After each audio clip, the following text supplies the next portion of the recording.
ఆగండి స్క్రోల్ చేయకండి. మీకు విషయం చెప్దాం అనుకుంటున్నా. మన లైఫ్లో కొంతమంది ఉంటారండి, నమ్మించి మంచిగా మోసం చేసి వెళ్తారు.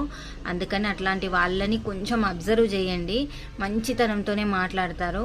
మనతో మన ముందు ఒక మాట, వాళ్ళ ముందు ఒక మాట మాట్లాడతారు. మనతో మంచిగా ఉంటూనే మన విషయాలు తీసుకుపోయి వాళ్ళకి చెప్తారు. అందుకనే దాదాపు అందరినీ అవాయిడ్ చేసి మీరు, మీ పిల్లలు, మీ భర్త వాటి గురించి ఆలోచించండి. స్నేహితులైనా బంధువులైనా ఎవరైనా ఒకటే అండి.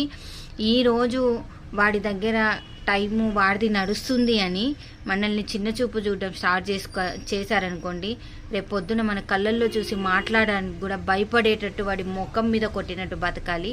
అదే నేను చెప్పేది. ఎవరు కూడా నిరాశ పడొద్దండి. అయ్యో మాకు ప్రాబ్లమ్స్ ఉన్నాయి కదా అని ఈరోజు వాళ్ళది నడిస్తే టైం రేపు పొద్దున ఖచ్చితంగా మనకు టైం వస్తుంది.